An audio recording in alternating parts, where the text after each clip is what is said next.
जय हिंद, वंदे मातरम। स्वागत है आपका उड़ान क्लासेज के यूट्यूब चैनल पर। मैं आप सबका एजुकेटर विक्रम सिंह आपके लिए लेकर आया हूं एसएससी जीडी के लिए बेहतरीन सीरीज। हालांकि 2-3 दिन का डिले इसके अंदर हुआ क्योंकि मैं यहां पे उपस्थित नहीं था, इसलिए स्टूडियो में नहीं पहुंच पाया और क्लास नहीं हो पाई। तो शुरू आज के सेशन की बात करते हैं कि आज का जो हमारा ये सेशन होगा ये 28 नंबर का सेशन होगा, यानी कि 28वें नंबर का हमारा ये सेशन होगा। 28वें नंबर की हमारी ये क्लास होगी जिसमें हम एसएससी जीडी के 20 क्वेश्चन जो होंगे मोस्ट इंपोर्टेंट, उन क्वेश्चनों के बारे में डिस्कशन करेंगे। साथ ही साथ वही हमारा एक मिसलिनियस बिंदु जिसके बारे में भी हम डिटेल से बात करेंगे। तो एक बार जल्दी से जल्दी विद्यार्थी क्लास को लाइक कर दें और शेयर कर दें अपने साथियों में। फिर हम शुरू करते हैं आज का कारनामा, आज का काफिला। आपके सामने सारे के सारे प्रश्न, बेहतरीन प्रश्न आपके लिए लेकर आए गए हैं और शुरू करेंगे आज का सबसे बेहतरीन व मोस्ट इंपॉर्टेंट प्रश्न जो आपके स्क्रीन पर आने वाला है। इसके अंदर हम करंट के भी प्रश्न जो है उनको मिक्स करके चलेंगे, ठीक है। इसके अंदर करंट के जो हमारे प्रश्न होंगे उनको भी हम मिक्स करके चलेंगे। तो जल्दी से जल्दी एक बार शेयर कर दो भाई साहब, और आंसर देने की साथ साथ भरसक कोशिश करना। आप प्रश्न का आंसर जो है कमेंट बॉक्स में साथ साथ लिखते रहा करो, जिससे कि मेरे को ये आइडिया होता रहे कि आप इतने आंसर जो है दे रहे हैं। और लास्ट में ये भी आपको बताना कि मेरे 20 में से 15 सही है, 18 सही है, 19 सही है। और फिर हम बात करेंगे आपकी तैयारी का भी, हमें पता लगता रहेगा कि आप कितनी तैयारी कर चुके हैं। तो चलते हैं आज के पहले प्रश्न की तरफ। तो देखिए आज का सबसे पहला प्रश्न जो आपकी स्क्रीन पर है, देखिएगा बहुत ही शानदार और जबरदस्त प्रश्न है आपकी स्क्रीन पर। देखिएगा, निम्नलिखित में से कौन सा भारत में पेंशन क्षेत्र का नियामक निकाय है? यानी कि कौन सा ऐसा क्षेत्र है जो भारत में पेंशन क्षेत्र का एक नियामक निकाय है, जिसके अंदर आपको आरबीआई दे रखा है ऑप्शन में। क्या दे रखा है? एक तो RBI reserve bank of India, एक सेबी दे रखा है, एक ईपीएफओ दे रखा है, एक पीएफआरडीए दे रखा है। तो राइट आंसर इसका क्या हो जाएगा? राइट आंसर हमारा क्या हो जाएगा? पीएफआरडीए इसका राइट आंसर हो जाएगा, यानी कि डी आंसर हमारा सही होगा। रिजर्व बैंक के बारे में बात कर ले तो रिजर्व बैंक की स्थापना जो है 1 अप्रैल 1935 को हुई थी। कब हुई थी? 1 अप्रैल 1935 को। और आरबीआई जो है इसका मुख्यालय मुंबई के अंदर है। कहां पे है? मुंबई के अंदर जो है इसका मुख्यालय है। और साथ ही साथ बात कर लें कि आरबीआई जो है इसके वर्तमान में हेड कौन है? तो शक्तिकांता दास होंगे। सेबी का नया अध्यक्ष जो है 3 साल के लिए चुना गया है। किसको चुना गया है? कमेंट बॉक्स में आप जो है इसे छाप देंगे, लास्ट में मैं भी आपको बता दूंगा। चलते हैं अगले प्रश्न की ओर। देखिए भाई अगला प्रश्न ये रहा आपकी स्क्रीन पर। जोंगखा किस देश की भाषा है? जोंगखा कौन से देश की भाषा है? पेपर में आया हुआ है, सीजीएल के पेपर में यह प्रश्न आ चुका है अब की बारी 2022 में, ठीक है। जोंगखा कौन से देश की भाषा है? तो आप अच्छे से जानते हैं कि चाइना की भाषा जो है, जो कि विश्व में सबसे ज्यादा बोली जाती है, और उस भाषा का नाम क्या है? मिंडारिन। क्या नाम है? मिंडारिन जो है ये चीन की भाषा है, या मिंडेरिन चीन की भाषा है, जो कि दुनिया में सबसे ज्यादा बोली जाने वाली भाषा है, ठीक है। उसके बाद में मलेशिया होगा, भूटान होगा, श्रीलंका होगा। तो राइट आंसर इस प्रश्न का गाइस क्या होने वाला है? भूटान होने वाला है। क्या होने वाला है? भूटान इसका राइट आंसर होने वाला है। यानी कि प्रश्न नंबर आज का जो हमारा 2 नंबर प्रश्न है, इसका सही जो आंसर होगा ये भूटान होगा। तो जल्दी से जल्दी एक बार छाप ले इस प्रश्न को। फिर चलते हैं नेक्स्ट प्रश्न की ओर। और देखिए नेक्स्ट प्रश्न ये रहा आपकी स्क्रीन पर। प्रसिद्ध गंगा सागर मेला निम्न में से किस राज्य का है? यानी कि गंगा सागर नाम से एक प्रसिद्ध मेला लगता है, कौन से राज्य के अंदर यह लगता है? आपसे यह पूछा गया है। पश्चिमी बंगाल में लगता है, राजस्थान में लगता है, महाराष्ट्र में लगता है, या उड़ीसा के अंदर लगता है? तो राइट आंसर क्या होगा गाइस? इसका राइट आंसर होगा हमारा पश्चिमी बंगाल। कहां पे लगता है ये? पश्चिमी बंगाल के अंदर जो है प्रसिद्ध मेला लगता है गंगा सागर मेला। पूछा जाएगा भाई साहब, 100% पूछा जाएगा। ऐसे प्रश्न जो है आज एसएससी ज्यादा पूछ रही है ऐसे प्रश्नों को, ठीक है। अब इसके बाद में हम बात कर लें कि राजस्थान जो है, इस राजस्थान के अंदर जो है आपको एक मेला देखने को मिलता होगा कि राजस्थान के अंदर खाटू श्याम मेला। कौन सा? खाटू श्याम का जो है मेला देखने को मिलता है, ये राजस्थान के अंदर लगता है। लावड़ी व तमाशा लोक नृत्य महाराष्ट्र राज्य से संबंधित है। और उड़ीसा के अंदर जो है आप जानते होंगे कि उड़ीसा के भीतरकनिका नेशनल पार्क और उड़ीसा के अंदर ही आपको देखने को मिलेगा सिमलीपाल राष्ट्रीय उद्यान। ठीक है, चलते हैं अगला प्रश्न आपकी स्क्रीन पर और देखिएगा अगले प्रश्न को।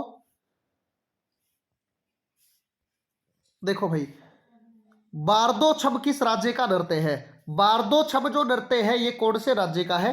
अरुणाचल प्रदेश का है, आंध्र प्रदेश का है, मणिपुर का है या त्रिपुरा का है? तो बारदो छम जो नृत्य है ये कौन से राज्य से संबंधित है? आप अच्छे से जानते होंगे कि ये जो है हमारा सबसे पूर्वोत्तर राज्य, सबसे ज्यादा पूर्वोत्तर राज्य, जिसमें हमारे भारत का सबसे पूर्वी बिंदु जो है, जिसे आप किबिथू के नाम से जानते हैं, जिसे आप वालांगू के अंदर कंसीडर करते हैं, उसका नाम होगा राइट आंसर। तो कौन सा हो जाएगा? अरुणाचल प्रदेश जो है, जो कि पेमा खांडू के लिए यहाँ के सीएम थे, उसके बारे में भी आपसे पूछा जा सकता है। तो ये अरुणाचल प्रदेश जो है, इसके अंदर वर्तमान में ही अरुणाचल प्रदेश का जो तवांग क्षेत्र है, इसका एक वीडियो भी हमने आपके लिए YouTube पर अपलोड किया था। अगर आपने किसी भी भाई या बहन ने नहीं देखा है तो जल्दी से जल्दी उस वीडियो को भी देख लें, क्योंकि भारतीय सेना ने बुरी तरीके से चाइना की सेना को धोया है। इसमें भाई साहब धोबी पछाड़ मार मार के धोया है। ठीक है, तो इस प्रश्न का हमारा राइट आंसर क्या हो जाएगा? ए हो जाएगा। अरुणाचल प्रदेश के अंदर बारदो छम नृत्य जो है ये अरुणाचल प्रदेश से राइट हो जाएगा। चलते हैं नेक्स्ट प्रश्न की ओर और देखिएगा नेक्स्ट प्रश्न, टिप्पाणी किस राज्य की नृत्य शैली है? टिप्पाणी जो नृत्य शैली है ये कौन से राज्य से संबंधित है? राजस्थान से संबंधित है, गुजरात से संबंधित है, महाराष्ट्र से संबंधित है या कर्नाटक से संबंधित है? तो राइट आंसर क्या होगा गाइस इसका? टिप्पाणी लोक नृत्य और गरबा लोक नृत्य कौन से राज्य से संबंधित है? गुजरात से संबंधित है। किससे संबंधित है? गुजरात से संबंधित है। तो टिप्पाणी और गरबा दोनों गुजरात राज्य से संबंधित है। गुजरात में थोल झील है, खिजाड़िया झील है, कंकड़िया झील है, नल सरोवर झील है या सुदर्शन झील जो है ये कहाँ पे है? गुजरात के अंदर है। और सुदर्शन झील का निर्माण जो है चंद्रगुप्त मौर्य के द्वारा करवाया गया था, जो कि चक्रपालित, जो कि कर्णदत्त का बेटा हुआ करता था, उसके हाथों से करवाया गया था। गुजरात के अंदर ही आपको देखने को मिलेगा भारत का सबसे पश्चिमी बिंदु, जिसे आप कंसीडर करते हैं सरकरिक के नाम से, जो कि गोरमोता सरकरिक जो है ये भारत का सबसे वेस्ट मोस्ट पॉइंट जो है, यानी कि भारत का सबसे पश्चिमी बिंदु जो है ये होगा, जो कि गुजरात राज्य के अंतर्गत आता है। साथ ही साथ आप गुजरात से ये भी कंसीडर कर सकते हैं कि गुजरात में अभी बीजेपी जो है इसने अपनी सरकार बनाई है और नया जो यहाँ पे सीएम दोबारा से चुना गया है। किसको चुना गया है ये कमेंट बॉक्स में आप छाप देंगे। अभी मैं बता देता हूँ, अभी आपसे मैंने सेबी के अध्यक्ष के बारे में पूछा तो उनका 3 साल के लिए कार्यकाल बढ़ाया गया।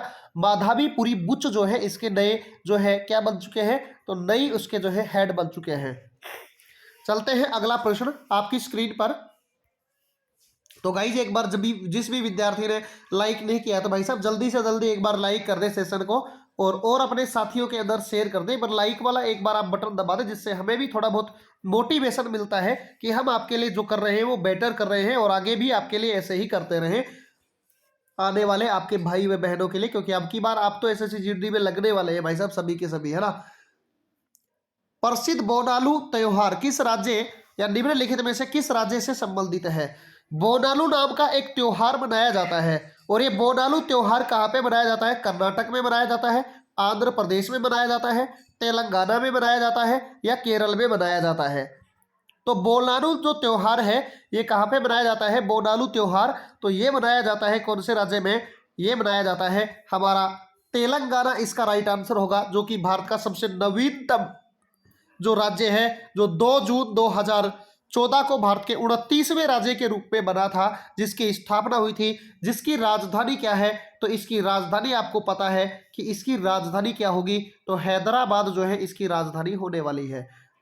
हैदराबाद जो है इसकी राजधानी है और तेलंगाना के अंदर जो है ये बोनालू त्योहार जो है ये मनाया जाता है। चलते हैं नेक्स्ट प्रश्न की ओर।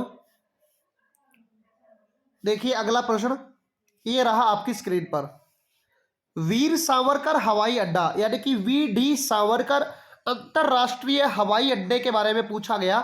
निम्नलिखित में से किस शहर में स्थित है? तो वीर सावरकर हवाई अड्डा कौन से राज्य में स्थित है, कौन से शहर में स्थित है, कहां पे स्थित है, आपको इसके बारे में बताना है। जल्दी से जल्दी कमेंट बॉक्स में छाप दें। जब तक मैं थोड़ा सा पानी ले लेता हूं।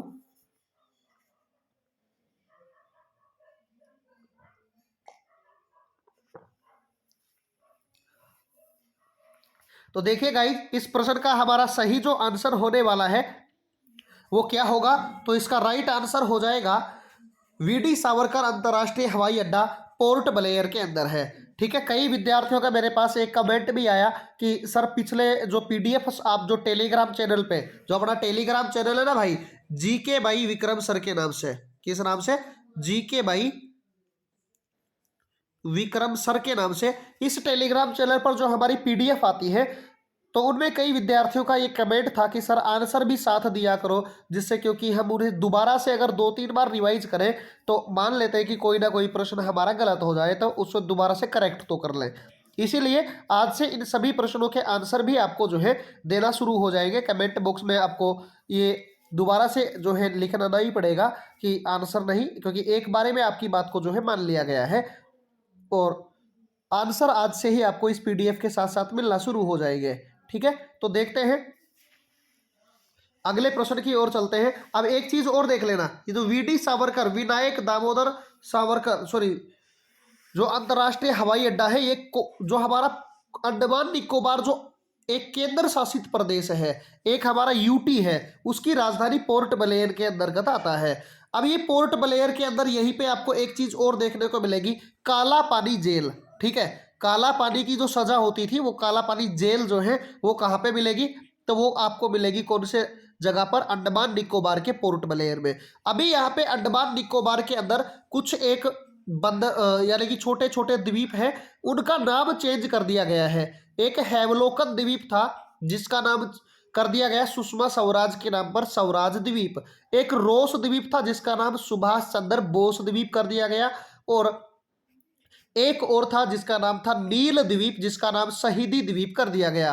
साथ ही साथ एक चीज और भी याद रखेंगे अंडमान निकोबार से, कि अंडमान व निकोबार दोनों को कौन सेपरेट करता है, दोनों को कौन अलग करता है, तो दोनों को अलग करने का या सेपरेट करने का कार्य करता है 10 डिग्री चैनल, यानी कि 10 डिग्री चैनल जो है वो दोनों को अलग करने का कार्य करता है।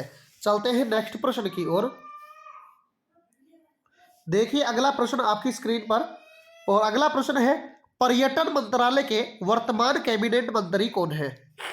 जो आपका वर्तमान में टूरिज्म मिनिस्ट्री जो है आपकी, उसके वर्तमान में जो मंत्री है या उसके मिनिस्टर है वो कौन है, तो टूरिज्म मंत्रालय के जो मंत्री है वर्तमान के अंदर, उनका नाम है जी किशन रेड्डी। क्या नाम है, जी किशन रेड्डी जो है ये टूरिज्म मंत्री या हमारे वर्तमान में पर्यटक मंत्री जो है वो कौन है, तो जी किशन रेड्डी इसका राइट आंसर हो जाएगा।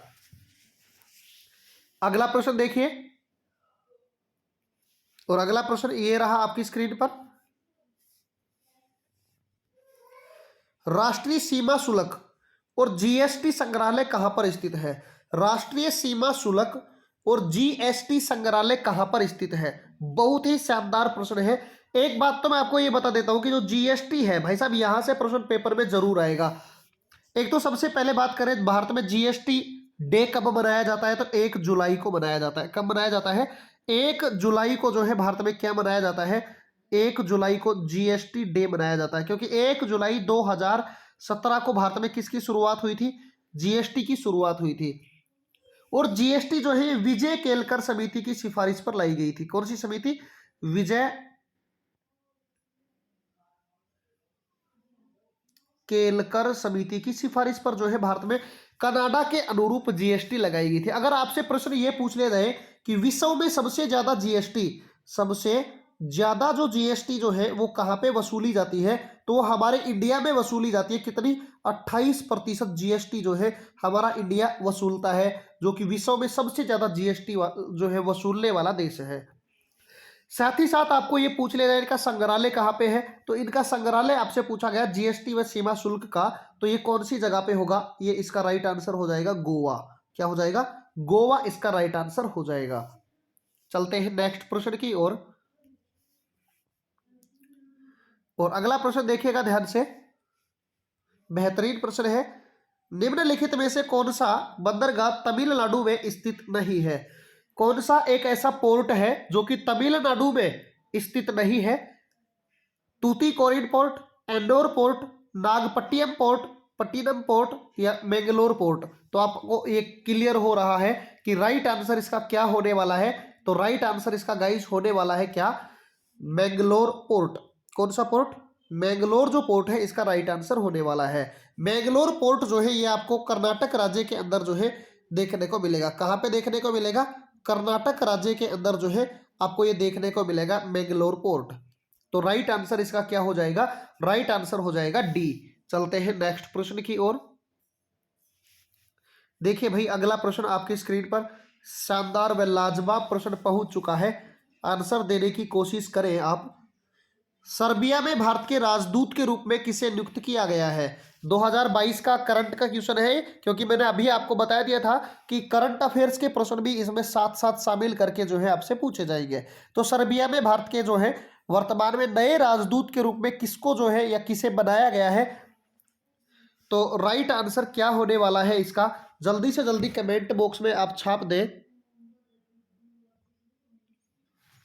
तो राइट आंसर होने वाला है इसका हमारा सी आंसर, संजीव कोहली। क्या होने वाला है? संजीव कोहली जो है सर्बिया में भारत के नए राष्ट्रपति बनाए गए हैं, सॉरी राजदूत बनाए गए हैं, भारत में एम्बेसडर बनाए गए हैं भारत के। अगला प्रश्न देखिएगा, ये रहा आपकी स्क्रीन पर। निम्नलिखित में से कौन सा बंदरगाह गोवा में स्थित है? कौन सा ऐसा बंदरगाह है चारों में से जो कि गोवा के अंदर जो है स्थित है? एंडोर पोर्ट, अभी आपने बात की कि एंडोर कहाँ पे है? तमिलनाडु में है, ये तो नहीं हो सकता, ठीक है। फिर उसके बाद में बात कर लें कांडला बंदरगाह, जो कि भारत का एकमात्र जवारीय बंदरगाह है, यह एक भारत का जो है टाइडल पोर्ट जो है, ये बहुत बार पेपर में पूछा जाता है, जिसका वर्तमान नाम दीनदयाल उपाध्याय बंदरगाह है। तो ये कहाँ पे मिल जाएगा आपको? ये गुजरात के अंदर आपको देखने को मिलेगा। साथ ही साथ काकीनाडा पोर्ट, और फिर कौन सा पूछ लिया? काकीनाडा, ये पूर्वी घाट वाले रीजन में आता है, आंध्र प्रदेश में। तो इसका राइट आंसर हमारे पास हो जाएगा कि गोवा में स्थित है। कौन सा? मर्मागाओ या मुर्मागाओ जो है ये गोवा राज्य के अंदर स्थित एक बंदरगाह है, यानी डी आंसर हमारा सही हो जाएगा इस प्रश्न का। अगला प्रश्न देखिए, स्वीडन की पहली महिला प्रधानमंत्री के रूप में किसे नियुक्त किया गया? स्वीडन देश है, स्वीडन जो देश है इसके बारे में बहुत बार प्रश्न पूछा जाता है कि स्वीडन देश की, और अब की बार तो पहली प्रधानमंत्री महिला बन चुकी है, तो पहली महिला जो है ये तो पूछी जा सकती है भाई साहब करंट अफेयर्स में, ठीक है। तो राइट आंसर क्या होगा इसका? राइट आंसर हो जाएगा मैगडेलेना एंडरसन। क्या राइट आंसर हो जाएगा? मैगडेलेना एंडरसन जो है इसका राइट आंसर हो जाएगा। सी आंसर सही है। चलते हैं अगला प्रश्न, और अगला प्रश्न ये रहा आपकी स्क्रीन पर, देखिएगा बेहतरीन व बहुत ही शानदार प्रश्न है। खालिस्तान को भारत में जनांकीय इतिहास के महान विभाजक वर्ष के रूप में जाना जाता है। बहुत ही लाजवाब प्रश्न कि भारत में कौन से वर्ष को जो है महान विभाजक वर्ष के नाम से या ग्रेट डिवाइडिंग ईयर के नाम से जो है जाना जाता है, महान विभाजन वर्ष के नाम से जाना जाता है। तो राइट आंसर हो जाएगा 1921 को। किसको जाना जाता है? 1921 को भारत में महान विभाजक या विभाजन वर्ष के नाम से जाना जाता है। अगला प्रश्न देखिए, 2022 में प्रकाशित वैश्विक नवाचार सूचकांक में भारत की रैंक क्या है? यानी कि 2022 में भारत की जो वैश्विक नवाचार सूचकांक के अंदर रैंक है वो पूछी गई आपसे, और वो रैंक कौन सी होने वाली है? तो आप जल्दी से जल्दी कमेंट बॉक्स में छाप दें इसे। तो वो रैंक कौन सी होने वाली है? राइट आंसर हो जाएगा 40 नंबर। कौन सी रैंक है भारत की? 40वीं रैंक जो है भारत की वैश्विक नवाचार सूचकांक के अंदर आई है। अगला प्रश्न देखिए, ये रहा अगला प्रश्न, ध्यान से देखिएगा भाई। निम्नलिखित में से किस राज्य में उच्च न्यायालय नहीं है? यानी कि कौन से राज्य के अंदर जो है हाई कोर्ट नहीं है? क्या नहीं है? हाई कोर्ट जो है ये नहीं है। कौन से राज्य में नहीं है हाई कोर्ट? आपसे पूछा गया, और राइट आंसर इसका क्या होने वाला है? तो जल्दी से जल्दी छापे इसका ऑप्शन नंबर कौन सा सही होगा, करेक्ट होगा। तो राइट आंसर होगा इसका नागालैंड। क्या हो जाएगा? नागालैंड के अंदर उच्च न्यायालय नहीं है। बाकी के जो 3 अपने जो भारतीय राज्य हैं जो कि पूर्वोत्तर राज्यों के अंतर्गत ही आते हैं चारों राज्य, लेकिन इनमें तीनों के अंदर अपना खुद का सेपरेट जो है क्या है, अपने खुद राज्य में त्रिपुरा में त्रिपुरा का है, मणिपुर में मणिपुर का है, मेघालय में मेघालय का है, लेकिन नागालैंड का जो है वो कहाँ जो है नागालैंड के अंदर नहीं है। चलिए अगले प्रश्न की ओर चलते हैं। और अगला प्रश्न ये रहा, देखिएगा, बेसबॉल में प्रत्येक पक्ष में खिलाड़ियों की संख्या होती है। बेसबॉल जब खेलते हैं तो बेसबॉल के प्रत्येक टीम के अंदर, यानी कि पक्ष का मतलब एक एक टीम में कितने खिलाड़ी होते हैं, तो एक टीम में खिलाड़ी होते हैं कितने, 9 खिलाड़ी जो है एक टीम में होते हैं। राइट आंसर सी हो जाएगा। अगला प्रश्न देखिएगा ध्यान से, और ये रहा अगला प्रश्न। करणघर पैलेस भारत में कहाँ स्थित है? करणघर पैलेस के बारे में पूछा गया, कौन से जगह पर स्थित है, कौन से राज्य में स्थित है। तो इसका राइट आंसर क्या होने वाला है? तो राइट आंसर इसका होने वाला है हमारा ए ऑप्शन, यानी कि असम राज्य के अंदर जो है करणघर पैलेस आपको देखने को मिलेगा। राइट आंसर हमारा क्या हो जाएगा इसका? तो राइट आंसर हो जाएगा गाइज इसका ए आंसर। असम के अंदर आप जानते हैं कि असम राज्य के बारे में आज हम डिटेल से बात करने वाले हैं कि असम राज्य से कैसे कैसे प्रश्न आपसे पूछे जाते हैं, और आगामी एग्जाम जो आपका एसएससी जीडी का है उसमें कैसे प्रश्न आपसे पूछे जाएंगे। तो हम शुरू करते हैं इस असम राज्य के बारे में, क्योंकि एक हमारा आज का जो नया टॉपिक रहेगा ये रहेगा कौन सा? ब्रह्मपुत्र नदी। आपको दिखाई दे रहा होगा कि ब्रह्मपुत्र जो नदी है इसके बारे में आज हम डिस्कशन करेंगे कि ब्रह्मपुत्र नदी जो है इससे कैसे कैसे प्रश्न आपसे पूछे जाते हैं। सबसे पहले तो हम बात करेंगे कि ब्रह्मपुत्र जो नदी है ये नदी निकलती कहाँ से है। तो ब्रह्मपुत्र जो नदी है हमारी, यह यरलुंग जमको यानी कि चेमा युगडुम हिमनद है, यहाँ से इस नदी का उद्गम होता है, यहाँ से ये नदी निकलती है, जो कि चेमा युगडुग ग्लेशियर जो है ये हिमनद है, और ये तिब्बत के अंतर्गत आता है, जो कि मानसरोवर झील कैलाश पर्वत के पास में स्थित है। तो इसी क्षेत्र के अंदर से जब ये निकल कर आती है तो यहाँ पे तिब्बत में इस नदी को क्या नाम दिया जाता है? तो तिब्बत के अंदर जो हमारी नदी है, जिस नदी का नाम क्या है? तो नदी का नाम है, तिब्बत में इस ब्रह्मपुत्र नदी को कहा जाता है यरलुंग जमको नदी। क्या कहते हैं? यरलुंग सांगपो या जंगपो नदी के नाम से इसे तिब्बत में जानते हैं। और फिर उसके बाद में ये भारत में हमारे इंडिया में एंट्री करती है। तो ये कहाँ से एंट्री करती है? देखिएगा ध्यान से अब इसे, ये भारत में जब एंट्री करती है तो ये वाला जो क्षेत्र है यहाँ पे आपको एक पोर्ट देखने को मिलेगा, और इसी पोर्ट का नाम क्या है? मैं दूसरा कलर ले लेता हूँ एक बार। इस पोर्ट का नाम क्या है? तो पिंक कलर ले लेता हूँ, आपको बहुत पसंद होगा ये कलर। ये वाले यहाँ पे ये जो पोर्ट एक दर्रा है हमारे भारत का, एक जिसे पास बोलते हैं आप अंग्रेजी में, इस दर्रे का नाम क्या है? तो यांग याप। क्या नाम है? यांग याप जो है एक पास है, एक दर्रा है, जहां से ये नदी भारत के अंदर क्या करती है? प्रवेश करती है। और भारत में जब आती है तो आने के बाद में इस नदी को कहा जाता है, किस नाम से जानते हैं? भारत में जब प्रवेश करती है तो दिहांग के नाम से इसे जानते हैं। अरुणाचल प्रदेश में इसे दिहांग के नाम से जाना जाता है। फिर इसके अंदर कुछ एक इसकी सहायक नदियां जब ये मिल जाती है, मिलने के बाद में ये असम में प्रवेश करती है, और असम राज्य में आने के बाद में इसका नाम हो जाता है क्या? ब्रह्मपुत्र। क्या हो जाता है? ब्रह्मपुत्र इसका नाम हो जाता है। कहाँ पे आने के बाद में? असम राज्य में प्रवेश करने के बाद में इसका नाम ब्रह्मपुत्र हो जाता है। तो देखो एक चीज नोट कर लेना आप कि जब ये तिब्बत में निकलती है तो इसका नाम होता है यरलुंग सांगपो, और जब भारत में असम अरुणाचल प्रदेश में यांगयाप दर्रे से प्रवेश करती है तो इसका नाम हो जाता है दिहांग। और फिर उसके बाद में जब ये असम राज्य में आती है तो असम राज्य में इसका नाम क्या हो जाता है? ब्रह्मपुत्र नाम हो जाता है। और उसके बाद में जब ये बांग्लादेश में चली जाती है तो इसका नाम हो जाता है जमुना। क्या हो जाता है? जमुना इस नदी का नाम हो जाता है।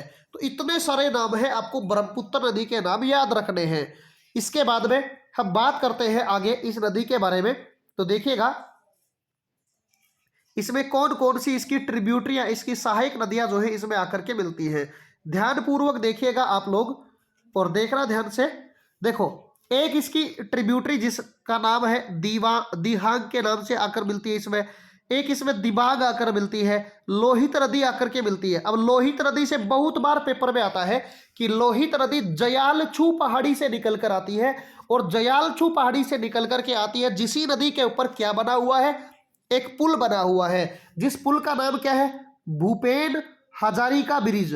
क्या नाम है, भूपेन हजारिका ब्रिज के नाम से बना हुआ है, जो कि असम के सदिया को और अरुणाचल प्रदेश के धोला से जोड़ता है। इसी कारण से इसे सदिया धोला ब्रिज के नाम से जानते हैं, जो कि कितना लंबा है, 9.15 किलोमीटर जो है इसकी क्या है, लंबाई है, 9.15 किलोमीटर, जो कि लोहित नदी पर बना है। और लोहित नदी का पानी लाल रंग का दिखाई देता है, और इसी लाल रंग के दिखाई देने के कारण इस नदी को कहते हैं खूनी नदी। क्या कहते हैं, इसे रेड कलर का होने के कारण वाटर इसका, इसे रक्त नदी यानी कि खूनी नदी के नाम से आप जानते हैं, क्योंकि इस नदी में लाल रंग के शैवाल पाए जाते हैं, और इन्हीं शैवालों के कारण इसका पानी कैसा दिखाई देता है, लाल रंग का दिखाई देता है। और उसी कारण से इस नदी को क्या कहते हैं, खूनी नदी यानी कि रक्त नदी के नाम से जानते हैं।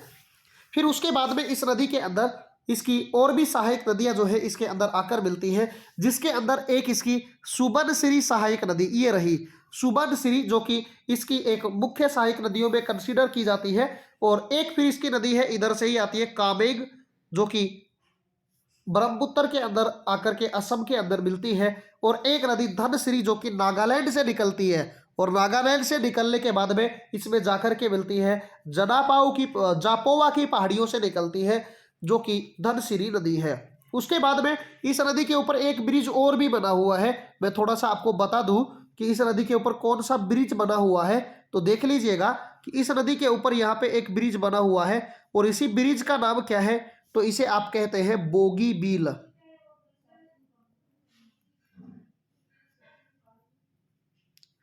बोगी बील जो है पुल यहाँ पे इस नदी पर बना हुआ है, जो कि असम राज्य के अंदर बना हुआ है, जो कि डिब्रूगढ़ को सदिया से डिब्रूगढ़ जो है इसको जोड़ने का कार्य करता है असम के अंदर। ठीक है, तो ये वाला जो है बोगीबील नाम का पुल जो है, ये कौन सी नदी पर बना हुआ है, ब्रह्मपुत्र के अंदर ऊपर असम में बना हुआ है। इसके बाद में बात करते हैं आगे इसकी एक सहायक नदी के बारे में, जिसे आप जानते हैं इधर से आकर मिलती है मानस। मानस नदी, जिसके किनारे मानस राष्ट्रीय उद्यान आपको स्थित हुआ मिलेगा। एक संकोच नदी है, एक का नाम है रेडाक नदी, एक का नाम है जलडाका नदी। ये इसकी सहायक नदियां हैं, जो कि कौन सी साइड से आकर के मिल रही है, दाई साइड से आकर मिलने वाली सहायक नदियों के अंतर्गत आती है। इसके अलावा एक नदी सिक्किम के अंदर जेमू ग्लेशियर है, इसी जेमू ग्लेशियर से निकल करके आती है और आकर के इसके अंदर मिलती है। इस नदी का नाम क्या है, तिस्ता नदी, जो कि भारत बांग्लादेश के बीच में कुछ दिन पहले विवाद का कारण बनी हुई थी। और इसी के बाद में हम बात करते हैं कि एक नदी और, जो कि यहाँ से मेघालय से निकलकर जाती है, कपिली नदी, जो जाकर के मिलती है कपिली नदी के नाम से जाकर के असम में मिल जाती है इस नदी में। और फिर धुबरी के बाद में ये नदी जो है बांग्लादेश में जो है ब्रह्मपुत्र नदी प्रवेश कर जाती है, और प्रवेश करने के बाद में इधर से एक नदी और जाती है, जो कि देखो ये जा रही बराक नदी, जिसे सुरमा नदी के नाम से जानते हैं, जो कि बाद में जाकर के और किस में मिल जाती है, तो बाद में जाकर के यह नदी जो है सुरमा के नाम से मिल जाती है जमुना नदी में और पद्मा नदी की संयुक्त धारा मेघना के अंदर। यानी कि इधर से गंगा नदी आ रही है, देखो ये गंगा नदी आ रही है, और गंगा नदी जो है ये बांग्लादेश में पद्मा के नाम से जानी जाती है, और साथ ही साथ हुगली नदी इसकी एक और दूसरी धारा हो जाती है। और बांग्लादेश के अंदर जो है ब्रह्मपुत्र को जमुना के नाम से जानते हैं। मिलने के बाद में दोनों की जो संयुक्त धारा होगी, उसी संयुक्त धारा को क्या नाम दिया जाता है, यानी कि ये जो धारा आपको दिखाई दे रही है ये वाली, ठीक है, इस धारा को क्या नाम दिया जाता है, तो इसे नाम देते हैं मेघना नदी। क्या कहते हैं इसे, मेघना नदी के नाम से आप इसे जानते हैं। ये मेघना नदी हो गई। और प्रश्न आया हुआ है पेपर में कि मेघना नदी कहां पर जाकर गिरती है, तो बंगाल की खाड़ी में अपने जल को डालती है मेघना नदी, जो कि इस प्रश्न का पूछा हुआ था, जो कि एसएससी के द्वारा पूछा गया, जिसका राइट आंसर मेघना हो जाता था। इसके बाद में हम बात कर लें, थोड़ा सा मैं आपको और बता देता हूं कि देख लीजिएगा, आपको बता देते हैं कि हमारा जो ये एसएससी जीडी का जो कि मैं आपको कंसीडर करवा रहा हूं, आपका बड़ा भाई कह लीजिएगा या आपका जो भी आपको लगे, विक्रम सिंह नाम से, जो कि आपको उड़ान क्लासेज के फाउंडर एंड सीईओ जो भी लगा रखा है, ये टेक्निकल टीम ने लगा दिया है। और अपना टेलीग्राम चैनल जो कि जीके भाई विक्रम सर के नाम से टेलीग्राम चैनल है, वहां पे ये पीडीएफ आपको मिलने वाली है। क्या मिलने वाली है? पीडीएफ आपको यहाँ पे मिल जाएगी। और इस पीडीएफ के अंदर आपकी बार आपको आंसर विद आंसर ये पीडीएफ आपको मिलेगी। ठीक है, मैं बता देता हूं आपको, विद आंसर ये पीडीएफ आपको अब की बारी मिलेगी। और ये हमारे हेल्पलाइन नंबर है, किसी भी क्वेश्चन में कोई भी रिगार्डिंग कोई भी डाउट है तो उसको शेयर करें व्हाट्सएप के माध्यम से या जिस भी माध्यम से आपको टेक्स्ट मैसेज करना है वैसे आप शेयर कर सकते हैं। यहाँ पे आपकी हर एक समस्या का यहाँ पे समाधान किया जाएगा, क्योंकि बच्चों आप ही की समस्या के लिए तो हम यहाँ पे लड़ रहे हैं। ठीक है, आप ही के सिलेक्शन के लिए तो यहाँ पे लड़ाई लड़ रहे हैं। ठीक है, तो आज इतना ही हम बात करते हैं। मैं उम्मीद करता हूँ आपको बहुत अच्छे से समझ में आया होगा ये हमारी सीरीज। तो एक बार अगर आपको अच्छा लगा, इतना प्रश्नों का सिलसिला आपके सामने आया, तो आप एक बार जल्दी से जल्दी जो है सेशन को लाइक कर दें और बढ़िया सा एक धमाकेदार तरीके का कमेंट जो है आप यहाँ पे ठोक दें, जिससे कि आपको भी हमारा भी थोड़ा सा मोटिवेशन बना रहे और हम आपके लिए ऐसे ही प्रयत्न करते रहे। साथ ही साथ आप इस वीडियो को कम से कम अपने 5 साथियों में शेयर करेंगे, जिससे वो भी इस सीरीज में जुड़े। और वो भी, क्योंकि भाई साहब अब ज़्यादा टाइम नहीं है, जीके को जितना ज़्यादा पढ़ लें उतना रिवाइज करना है, उतना ज़्यादा जितना रिवाइज करना है उतना कर लीजिएगा, क्योंकि जीके का एक ऐसा सेक्शन है जो कि हर बच्चे की जो है पोस्ट या हर बच्चे के सिलेक्शन के लिए बहुत ही ज़्यादा कारगर जो है साबित होने वाला है। मैं कह रहा हूं, आपको विश्वास दिलाया जा रहा है कि करंट का जो हमने 2 महीने का वीडियो करवाया था, उसी सीरीज को मैं आपके सामने जो है एक एक दिन करके लगातार, कभी सप्ते में 2 वीडियो डाल दिए गए, कभी 3 डाल दिए गए, और लास्ट में बाद में सारी के सारे साल की 2022 की करंट अफेयर आपके हाथों में, आपकी मुट्ठी में होगी। ऐसी सीरीज आपके लिए आने वाली है। मैं कह रहा हूं आप जो है बस कायनात में चैनल को शेयर करके आग लगा दीजिए। हम आपके लिए बेहतरीन प्रश्न लेकर आ रहे हैं, एक नए जो है उत्साह के साथ, एक नई जोश, एक नई उमंग के साथ। तो आज के सेशन में हम इतना ही। धन्यवाद।